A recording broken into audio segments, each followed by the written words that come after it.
What's going on, everybody? Welcome to the SchuZ Show. You guys are all having an incredible Wednesday so far. But to kick off today's show, I've got a very special guest. It's a man that has a 27-0 record with 9 KOs. He's the IBF number 8 and WBO number 12 ranked lightweight contender. He goes by the nickname Prince, and that is Albert Bell. Albert, appreciate you for taking time to come on today, man. Oh, thanks for having me, man. Appreciate it. Absolutely. Well, first things first, we got to get into your upcoming fight. You're returning back home, fighting Keith Hunter, 16-2 in his career, main event. As you are now just a couple weeks out from this fight, what's going through your mind? Um, just training, starting to get the weight off and stuff like that. Just making sure everything's sharp and everything ready to go for the fight. When you talk about Keith Hunter, he's obviously saw a fire 16-2 record overall, but what's the statement that you want to make when you step in that ring?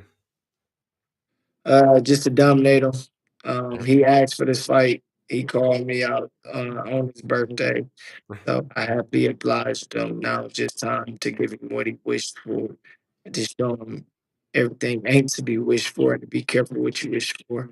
So I just want to dominate him and beat him up a little bit. When you do get to go back home and you find your hometown, how much more special does that make the fight? Um, I fight in my hometown regularly lately, but it's a good thing to see everybody that supports you and has your merch, people you've seen your whole life growing up, um, just things like that. It's dope. All right, well, I want to get into a couple of things with you, but one noticeable thing about this fight, it's going to be your second fight at 135. Obviously, you made Yes, the weight jump now. Do you feel like you, with one fight underneath your belt, now the second one upcoming, do you feel like you're starting to get more and more acclimated to what it's like fighting at 135 and feel more comfortable there now? I think I'm more comfortable. You just not cutting the extra 5 pounds to make 130 more strong, explosive, and fresh. All right, well, I got one final question I want to ask in regards to your upcoming fight. But when you talk about prediction, obviously I know anything can happen inside the ring, but when you talk about your game plan, what you want to accomplish, your prediction for that fight, what is it? I would like to come out sharp, fill him out, then start breaking him down, and eventually get him out of there. All So right. I would say stopping him in the later rounds of the fight. That's what I would like to do. Absolutely. Well, Albert, I want people to also get to know your story a little bit more because obviously you're one of the top ranked contenders and you've got quite an ups and downs story to get to this point so far. So I want people to get to know you. But if we go all the way back, has boxing always been the sport that you wanted to pursue to come to your life a little bit later on, or what brought you into boxing? Boxing always been the sport I wanted to pursue. My father was a boxer. He's a coach. My coach to this day I made All me. right. My uncles box, my older brother. So it's a it's a family thing. So I've been around boxing my entire life, and you can't turn an amateur fighting officially until you're eight. So ever since then, I've been fighting, having 200 plus, almost 200 or almost 200 plus amateur fights, fought in every tournament here in the USA, Olympic box office, etc. So once I turned eight, there was no going back. So would you say it was more so a family thing that kind of pushed you into and there really was no other option for yourself? Or would you say you truly fell in love with boxing right out the gate? No, it was all on me, Okay. just falling in love with. I had a regular kid life. It wasn't forced on me or anything like that. Gotcha. I just fell in love with it. All my friends in the neighborhood joined. It was just what we do. So when would you say it clicked and that kind of went from that aspect of saying, okay, I like the sport, it's fun and everything, to start really realizing that, you know what, I've got a chance to actually be somebody special in the sport. I can be someone that's going to go out there and have a, top contender, possible world champion type career in the future. When did that start to settle down for yourself? When I was like eight, I Okay. won every championship it was my first year out the gate. And we just repeated and repeated. Um, I had so many belts, and then just getting to travel. Boxing is where you traveling in the amateur circuit. You traveling every weekend, so Mhm. my friends from the neighborhood was all on the team and stuff like that. So traveling and making memories with your friends, and just going around the country and the world and stuff, it was make me fall in love with it quick, especially come from where I come from. So you'd say then from the beginning, when you first went all in on boxing, you knew from that day going forward that you were going to be someone that's going to be a problem for the rest of your career, and this was going to be a pro career for yourself as well? Yeah, yeah, Okay. it's just what I seen for myself. All right. Well, let's get into the amateur career for yourself. As you said, you had a very long, extensive amateur career. When you reflect back on, I know you kind of just brushed up on some of the topics there, but what would you say was your favorite part about your amateur career? Outside of the beginning when I won my first men's national championship, so back then the amateurs, you turn open. That means you could fight from 17 years old to 34-year old of age, Right. um, no matter the experience and stuff. So I won my first national championship in 2011 here in Toledo at the Seagate Center, and it was a special moment for my career. In my amateur career, that was probably the best one. I was the underdog by far. Um, Mhm. the guy that I fought, he ended up being a successful professional fighter as well.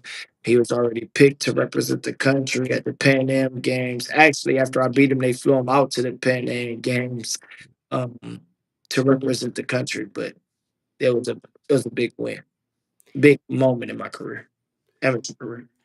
All right, so 2013 rolls around, you turn pro, you're around 20 years old at that point in time. Why at that moment did you say, okay, I want to go pursue the pro route? This is what I'm going to do going forward? Because I didn't want to wait around for the next Olympics. The goal was always to make the Olympic team.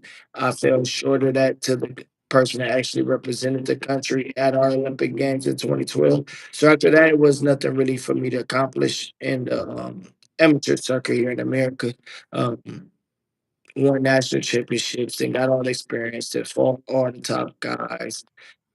It was just time. And I want to touch up on that Olympic aspect as well. For so many guys that take the amateur route, obviously the Olympics is the biggest goal for yourself. Mhm. When that happened for yourself, I know that had to be difficult to deal with.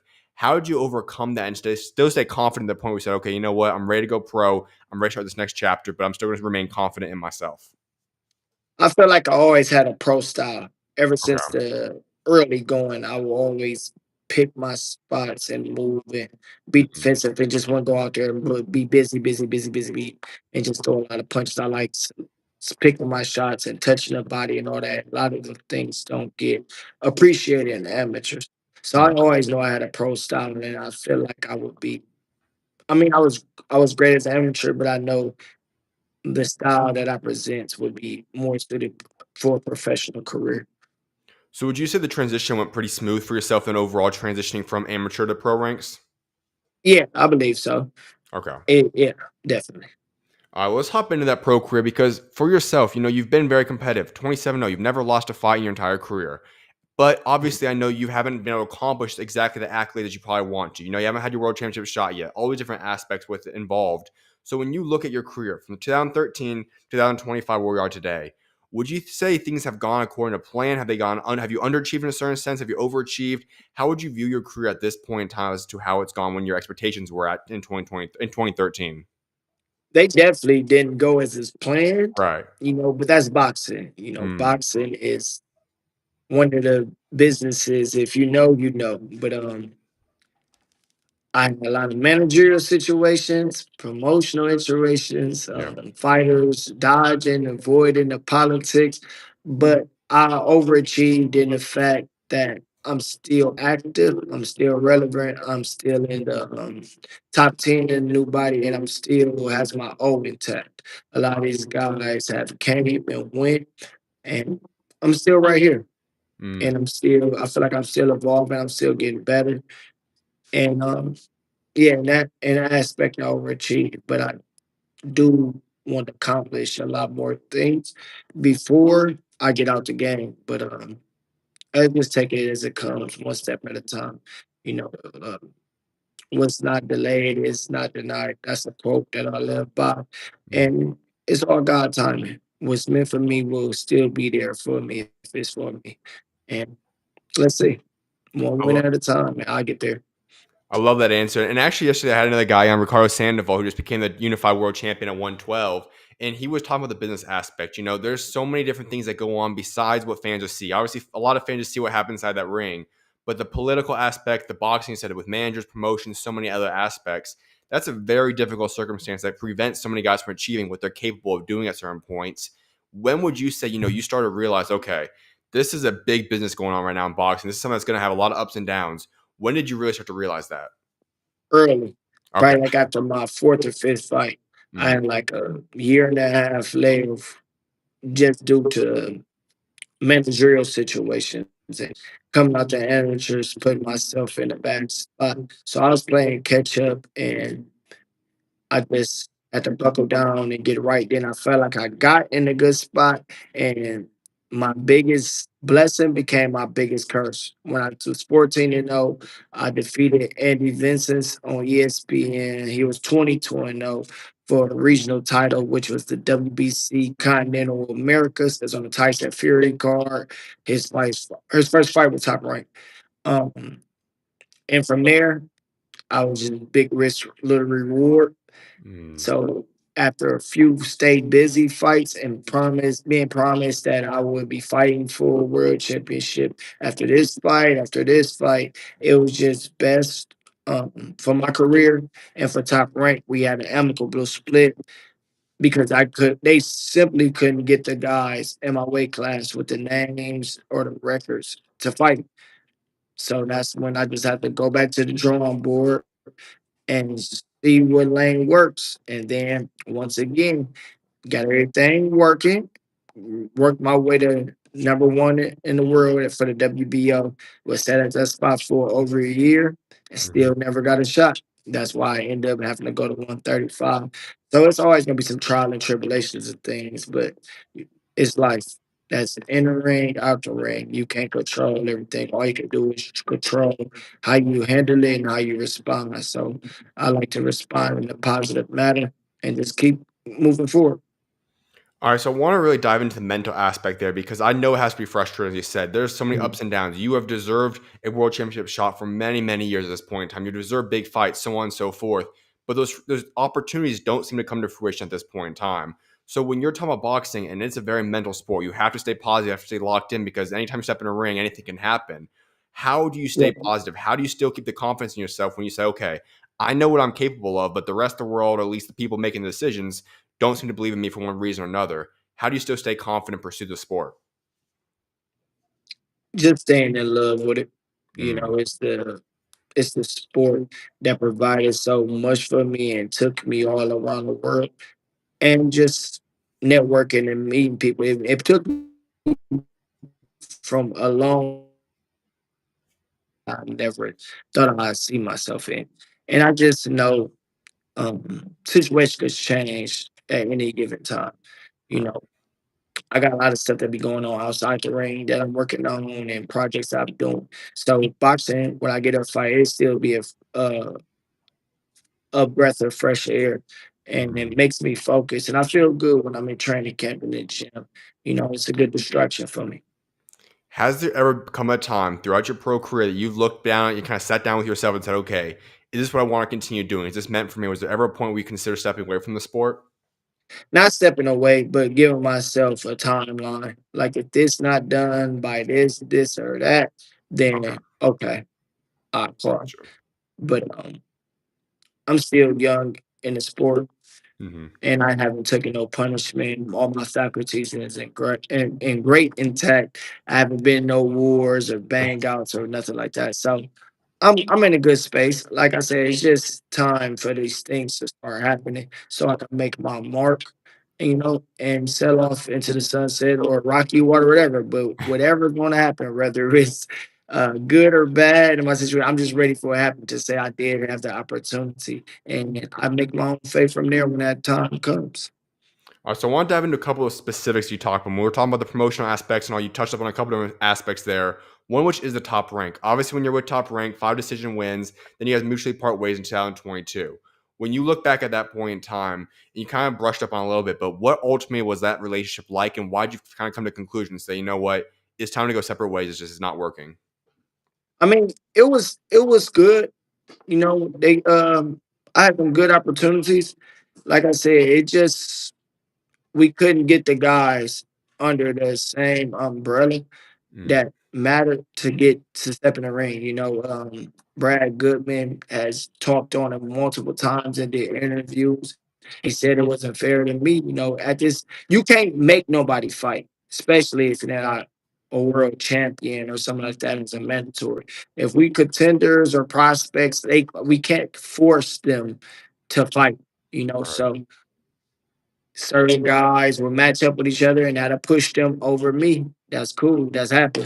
But I just couldn't keep sitting around and letting it happen. You know, thinking I'm about to get this big fight, and then end up being these two guys fight. Next thing you know, they fight for world championship. While I'm still getting lower ranked guys or unranked guys just staying busy. I was ready to um, get to where I believed where I should have been, especially when I took the gamble at 14 and 0 to fight a guy that was 22 and 0 who was defending his title 3 times and was promised a world title shot after he beat me. So once I beat him, they had the chance. Had the guy come in the ring. We took the photo. So and it's never materialized. After like 2 years, I just was, let me try what else is out there and see. It was still we're still in great standards with Top Rank. It been multiple talks with signing back with them over the years,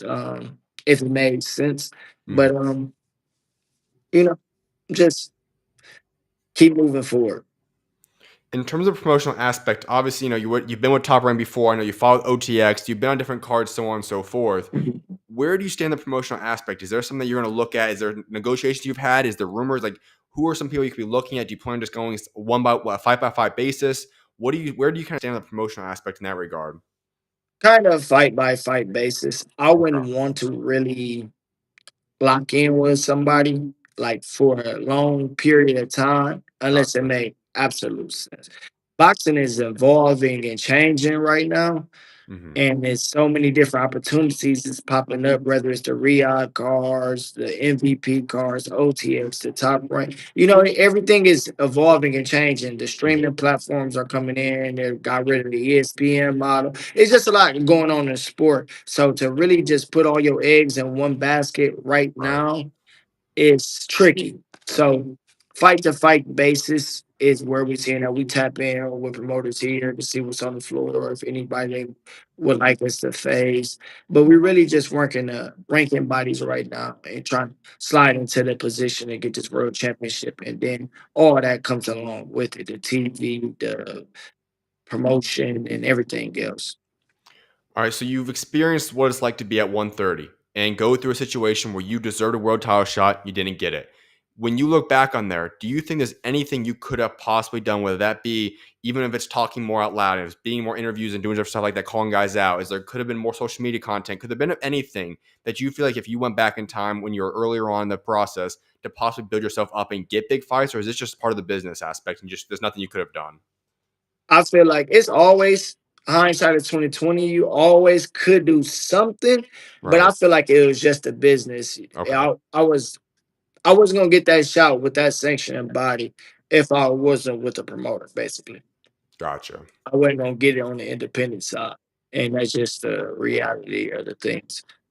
But could I talk to more stuff or stuff like that? That's not really my character, but Right. yeah, it could have gained more interest, but then you will be clout chasing this person. And that it's Mhm. always something. Right. I'd rather get that being myself and win or lose being myself than becoming something that I'm not. And that's just not me. That's just no. But if it comes my way, 100% welcoming all the riffraff, but I'm not about to sit on my phone and tweet a man all day for no reason, But if it come my way, it come my way. I love that. And so many guys, there are some guys that I think truly authentically just love to go back and forth with guys just who they are. But you do Mhm. see a lot of guys forcing it. You see a lot of guys doing cloud Right, chasing. And right. obviously, it works. It does work to some extent there. But when you talk about remaining who you are as a humble guy, like you said, can go back and forth, but that's not who you're going to go out there and instigate it.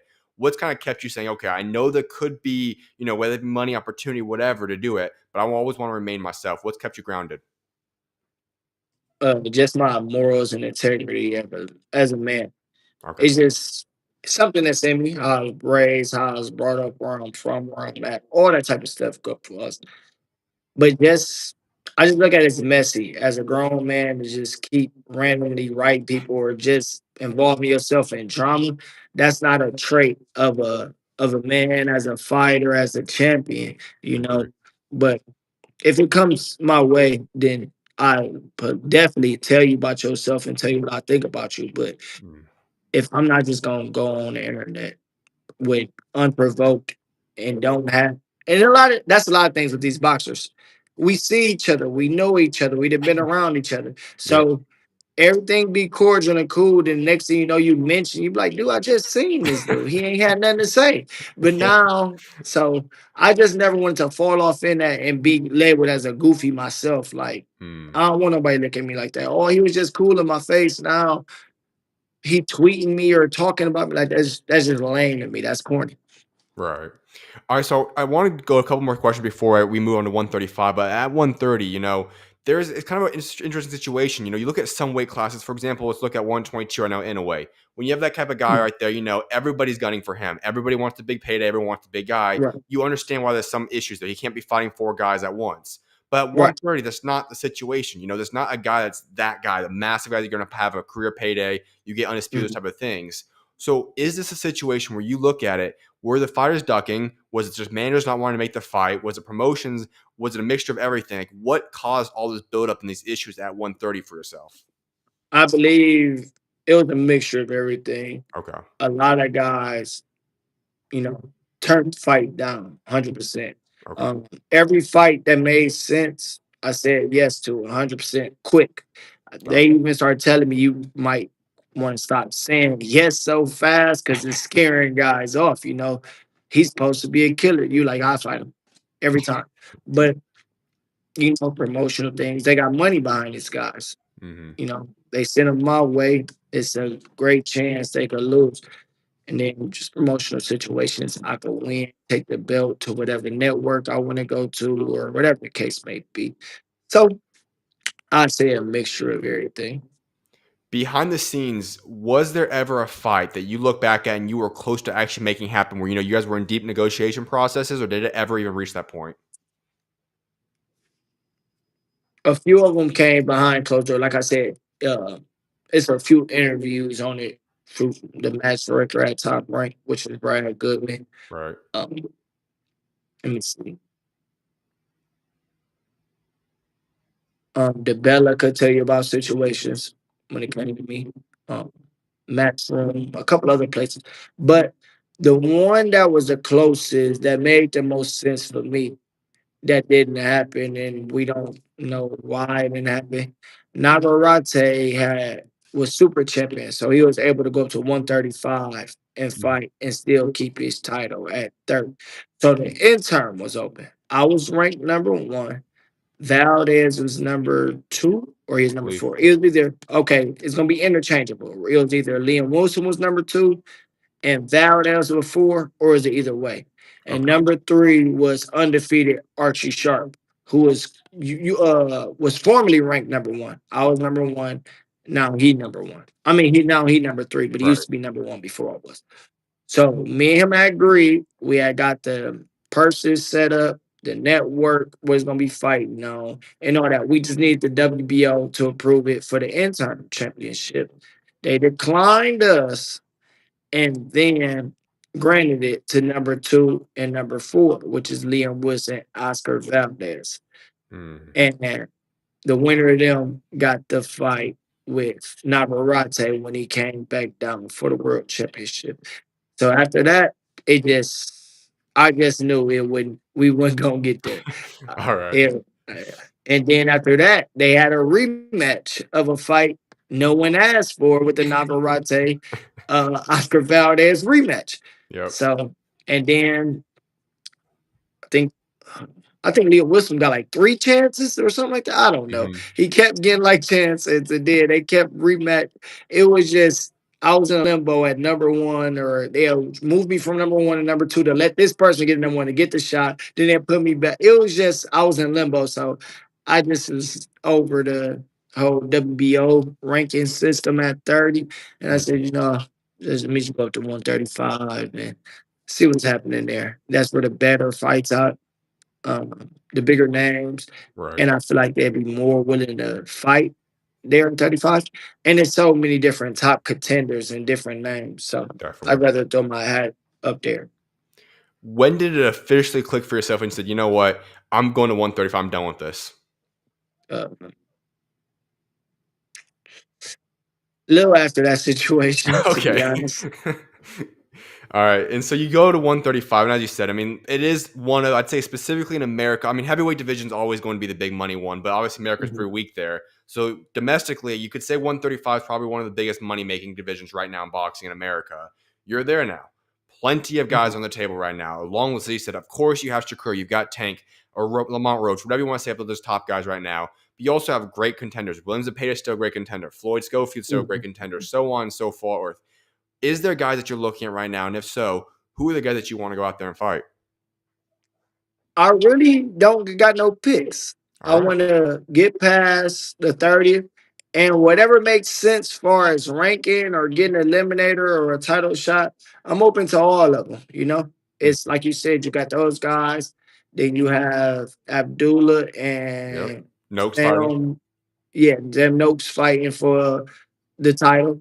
You have Mortai Andy Cruz fighting Hmm. for the IBF title. And then, like you said, you got the contenders as far as Schofield, Zepeda, and other guys that's at 35 alongside the champions.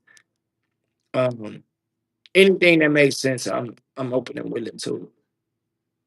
When you look back at the WBO situation, does that now, in a sense, I know you obviously talk about you want to work your way up the ranking bodies right now. You currently are ranked by the WBO still at number 12. IBF is your highest ranking, number 8 right now.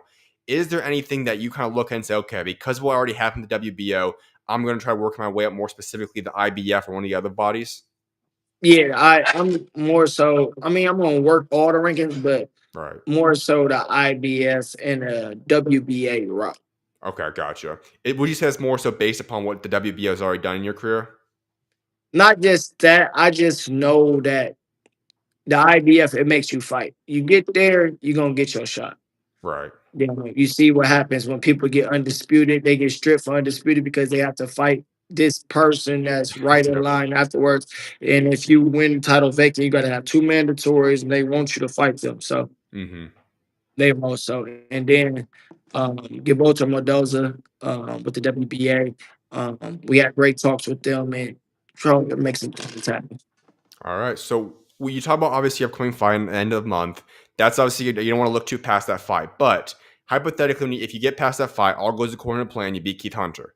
Is there a chance that we see you fight a top 10 ranked contender, somebody along those lines, later this year, early 2026? Do you think it's going to be a couple more fights away from that? What's your plan in terms of that? God willing, it happens. I'm Okay. ready. I've been ready. Always feel like I'm ready. Especially after I got like my first 15, 16 fights, I feel like I was ready for any of the top guys. That's what we in the sport for. Mm, So hopefully it happens next. If not, I gotta stay active. right. You know, just can't sit around and wait on no man. But definitely, I hope there's something like that next. This All right. be my second fight at the weight class. Let's go. So if you were to outline, let's say, the next year of your life, how many fights do you want to fight? What do you have in store? Where do you see yourself 1 year from today? 1 year today. Hopefully, be a world champion All or right. waiting on a world championship fight, eliminator, or either one of the two, or just in Okay. great standings. But I would like to fight probably 3 times next year, God Gotcha. willing, hopefully. Um, yeah, All right. Well, there's a couple of things I want to ask you before I let you go, and one of which is this. This was going back a little bit when you still were at 130, but you were discussing on X at least a little bit with Raymond Ford. That was one of the very few times I know you do go back and forth.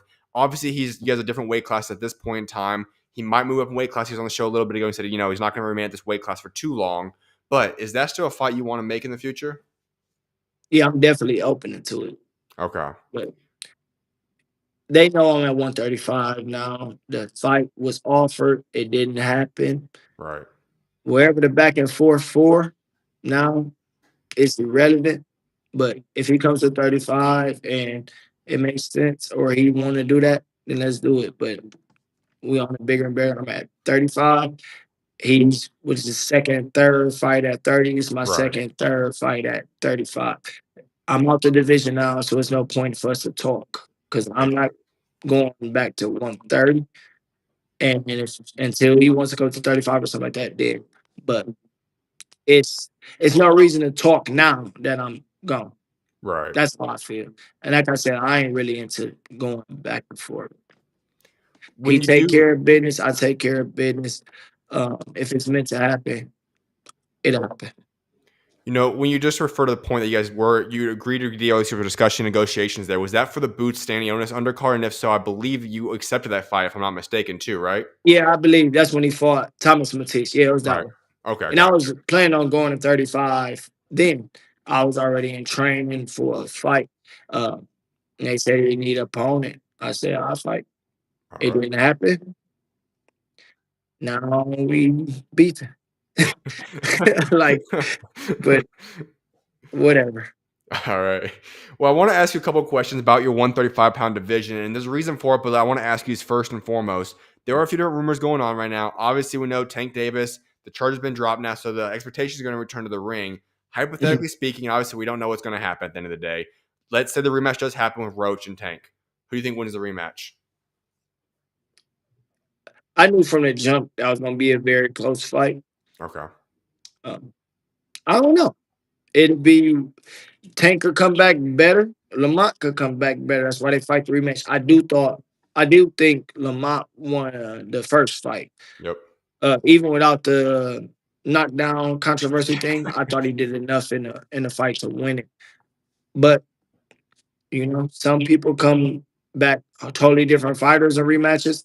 Sometimes they just got each other number and it's gonna be close again. But Right. we shall see. The other one is one that's very intriguing. That is going to be the Abdullah Mason Sam Noakes one. I know you've sparred with Abdullah before. You guys have a little bit of a relationship in that regard. Obviously, he's a very young, up and coming guy. A lot of Americans are very excited to go watch him out there and fight. When you talk about that fight right there, who do you think is going to become the world champion in that one? Abdullah, I've been knowing Abdullah for a long time. It's Okay, my Muslim brother, Ohio brother, all that was sparring partner. But I'm not. I don't know too much about Sam Noakes. gotcha. I seen I went to go look at something about him once I seen the fight was made. I see he's strong Yeah. and he's big for the weight class. Hmm. I seen when they had him and Abdullah face off. I said, "Oh, this guy's big." But Abdullah is very skillful. He is southpaw. He's sharp. I'm rooting for him, and that's why I want to win. Okay. And we just have to see how fight night goes. But I'm definitely with Abdullah on that fight. This is a guy, like I said, there's two prospects. When you talk about prospects specifically, let's say under 22, 23 years old, one of which is finals week and Mosey Toma, Abdullah Mason. I think you can go either or in terms of who's the best prospect for the future. Abdullah, as you talked about. How special is this kid? How special can this man be? I think he's very special. He been in there with a lot of the top guys already. Like he Hmm. sparred myself, Shakur, Right. Devin, Schofield. He got that experience with a lot of guys. So you only get better and better. And he learning on the job, like the fight when he got knocked down, how he got up and handled Yeah. it, how he is a little more patient the next fight, and then people giving him advice. I think he got a very high ceiling. Okay. And like I said, he's so young. He's gonna grow out of the 35 division, I believe. But if he get a strap there, that'd be good for him. But he still ain't got his grown men's strength all the way Right. yet. So he has a lot of potential and to be a future star in the sport for sure. A lot of guys go back and forth in terms of ever wanting to fight their friends, something that they know growing up. Would that ever be a fight to entertain, or is that something that's kind of off limits that you never entertain possibly fighting Abdullah? We'll see. It all depends. It all depends. So if the money was right, this type of situations, the belt or whatever, you consider at that point probably? Yeah, for Okay, sure. gotcha. The other one I want to ask you about is that there are rumors of Shakur possibly moving up to 140 to go fight Teofimo Lopez. Is that a fight you'd like to see? And if so, who do you think would win that one? That's a great fight as well. Agree. It'll be a good money fight too, for sure. Hmm. Who would I lean to more in that fight?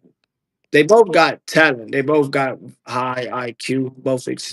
I say Tio more explosive, but Shakur is more different. That's a good fight. All right. If I had to bet on it, I would go with Shakur.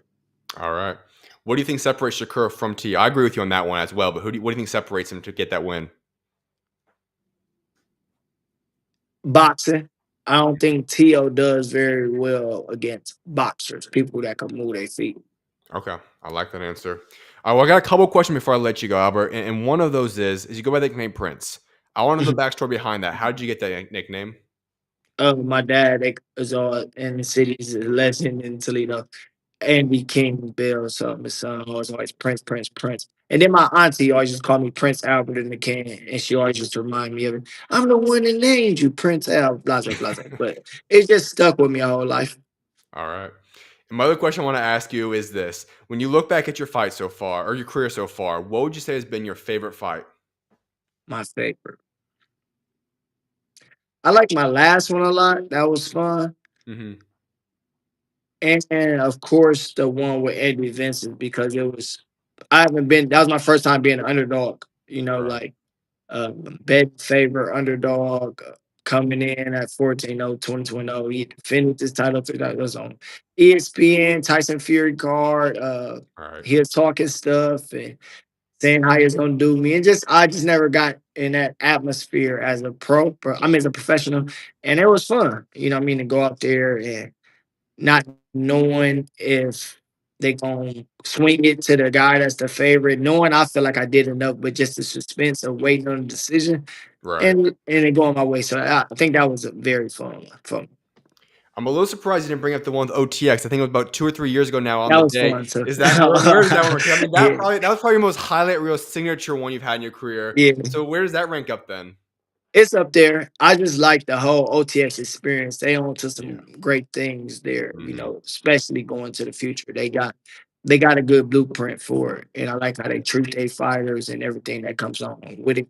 But far as the fight itself, I mean, it was just me being me, just having fun. Right. Um, just let my hair down. I didn't have to like be like so serious and far as the critiques and criticism that comes along with different networks and they promoters and not even the promoters but the commentators and stuff. It was just more like a free fun thing and I was able to just be myself and I was like, oh, this what they want to see, this what they what I mean, this I Right. do this stuff all the time. So that was definitely fun. All right. Now there is another aspect, and that was that you had a hand issue, and I know Adrian was kind of coming out and talking about that, and that is now fixed up according to him at least. Can you take us through that? How long was that hand issue going on for yourself? I broke my hand when I was like 17. I never Oh wow. knew though. It was I didn't know till I went to a hand doctor. So every fight, I was sting somebody. Like I would have them hurt, but I couldn't throw my right hand anymore. So I had to just adjust and, you Mm, know, play it safe. But I finally went to a hand specialist because, like let me rewind a little bit. all right. So after the fights, I would go get it checked out and get an X-ray as I should. But like the hospitals, they always just say it's bruised or you got some swelling in it, but it's nothing like that. So Right. when I was in Atlanta, Georgia for a fight, I believe. We went to a hand doctor that did Teofimo Lopez, I believe, and Deontay Wilder's. So we went there, and it was like, yeah, when doctors look, they look for a fracture, boxing fracture that's over here. But Hmm. that's some people that don't know how to throw a correct punch. They say when athletes or a boxer has a break, it's in here.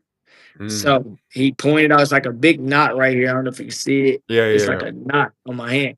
So he was like, "Yeah, your hand been broke for a very long time in there. So every time you hit somebody, it's if it's getting inflammation in it immediately. So that's why it hurts so bad, and you feel like you can't use it. And he was like, we can break it, go back in it and fix it, but you'll be off like a year. So then they gave me a different option of self medication and stuff like that. And ever since then, he just said, take this 2 weeks before the fight, 2 weeks into 2 weeks after the fight, and you should be fine. And since then, I've been fine. And I've been able to put down everybody I fought since then, either dropping them multiple times or stopping them. Wait. So you're telling me that your whole entire pro career, pretty much, you've been fighting with a broken hand? Yeah. All right, and you're 27-0 then. Yeah, and he said like you got arthritis set in here and everything. Like he said, yeah, he was in a bad spot, but it's just something. Basically, just pills that take out all the inflammation and keep the inflammation out, and it won't cause pain. Now, post fighting career, do you think you'll probably go in there and have surgery that's going to be possible to recover after that Yeah, point? yeah. That's what be the Okay, thing. gotcha. It just was right there in that moment. Like I said, I was number one, knowing when I was gonna get my number called. I would hate. to be off or on a shelf for a year and a half, recovering my hand when I don't work so hard to get to number one to get my shot. Mm, And it just wasn't time for that. So, but it's worked. It worked out in a sense because I've been able to perform how I know I absolutely. could and know I should be performing. Absolutely. Well, Albert, I've got one final question for you. It's the question that I always like wrapping up every interview with, and that's talking about your legacy. Obviously, you still have quite a career left in front of yourself, but when the day does come to a conclusion, you wrap up your career, what do you want to be remembered for what you have accomplished both inside and outside of the ring? A guy that's was willing to fight anybody. I want to be a guy that's in some memorable fights against some memorable names, and to ultimately be a multiple time champion. If not, I just want to wear the crown at least once, in my career. That's what I set out to do, and that's what I want to do. So that's what I'm aiming for. And once I get there, sky's the limit. I'm open to everything now. I'll be open to everything then. Uh, I want to share the ring with some guys that's going to the Hall of Fame and stuff, and that hopefully gets me in. Be Right. not being those guys. So that's what I want to do. I want to be in some big fights, in the fights that's memorable or not to be in history book against those names. Absolutely. Well, Albert, best luck in your upcoming fight, man. I can't wait to see what God's got in store for you, and I appreciate you for taking time to come on today, man. Oh, thank you, and I appreciate you. I like how you said that. What God has in store for you. Absolutely. Let's see. Absolutely, man. Well, God bless, man. I can't wait to see what God's got in store for you, man. Talk to you soon, man. All right, thank you. Yep. I appreciate you guys all for tuning into that interview. I'll have it clipped up, edited out, and then posted on my YouTube channel very, very shortly. I'm going to go on a short break, and then we'll get into the remainder of the show right after that. If you guys do have any comments or questions or topics for me to discuss on today's show, leave it in the chat, and I'll address it right when I get back from the commercial break. I'll see you guys shortly. God bless you guys.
What's going on, everybody? Welcome back to the SchuZ Show. Hope you guys are having a blessed Wednesday so far. As I said about the Albert Bell interview, you guys can go rewind and go catch out that interview there. I'll also have it clipped up, posted, and put it onto my YouTube channel very, very shortly as well.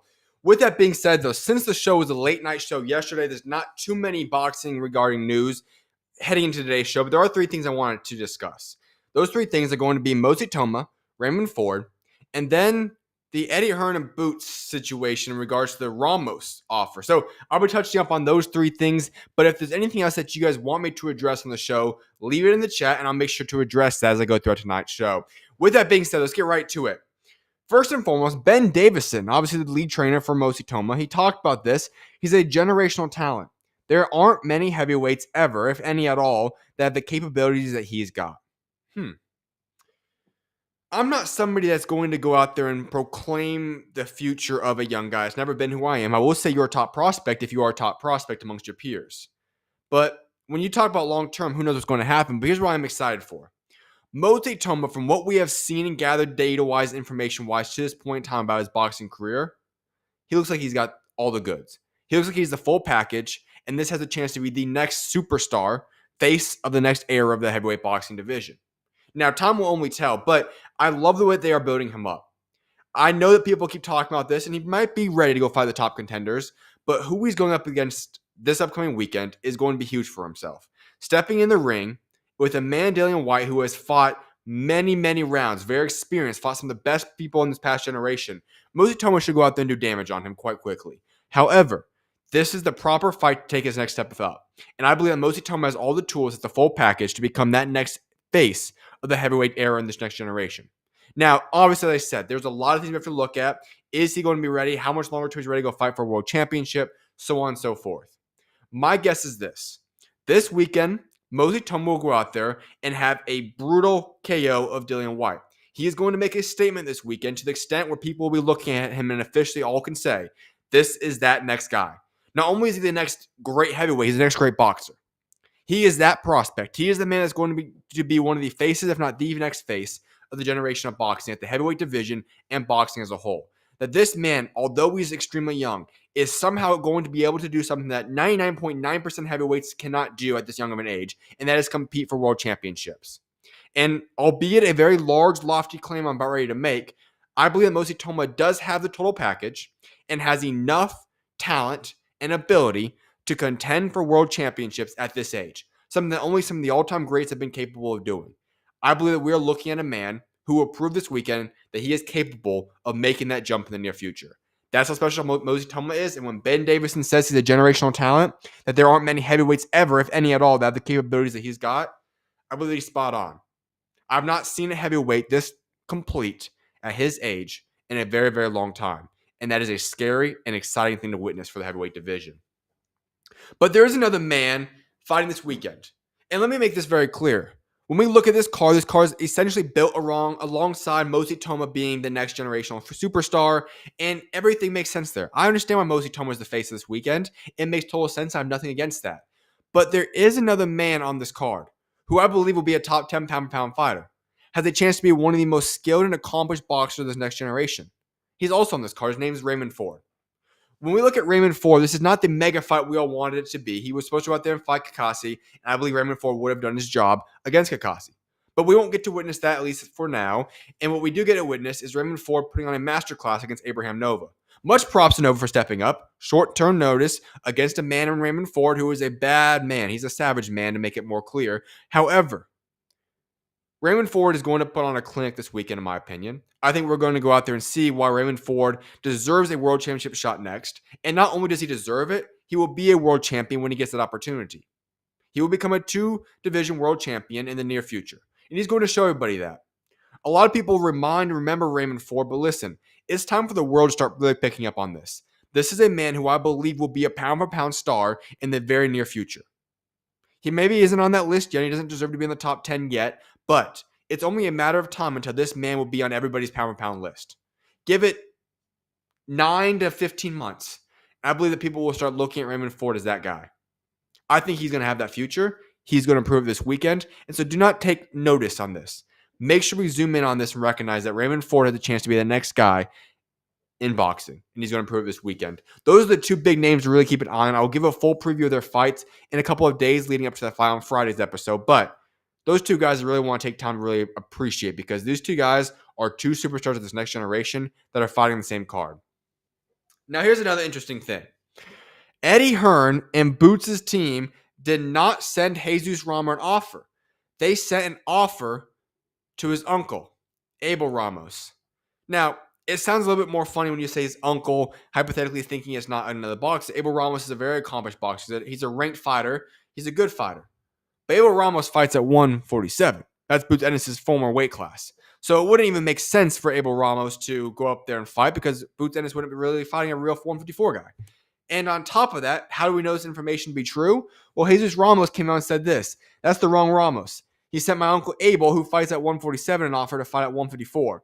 My uncle was available, but not for a BS offer with everything stacked against him. He played it smart, but just saying Ramos, though. He played it smart, though, by just saying Ramos, though. All right. I don't know if this was a mistake on Matchroom's part. I have to hope it is a mistake, but that's embarrassing. If you are Matchroom and you're Eddie Hearn and you are preparing a fight for Boots Ennis and you go out there and offer Abel Ramos a fight, that's quite embarrassing. Now, here's why on multiple levels. First and foremost, if you just got the wrong Ramos, that's embarrassing in and of itself because Jesus Ramos would have been an incredible first opponent, very difficult, very challenging first opponent, but would have been a great first fight. However, you fought and you offered a man to go out there and fight who was at 147, so it would have been to no benefit to Boots Ennis. He would have just been fighting another man that was at his weight class previously. Would have made no sense. On top of that, if you did send it to the wrong man, that's also embarrassing. So this entire situation here is quite embarrassing on Matchroom's part. It reminds me of something that Boxer would probably do. However, with that being said, though that fight does not matter anymore, Lima's getting the fight offer. It is what it is, and I like that fight. I've said that many, many times. I know a lot of people do not like the Boots Ennis versus Lima fight, but I'm a big fan of it. Go watch some film on Lima.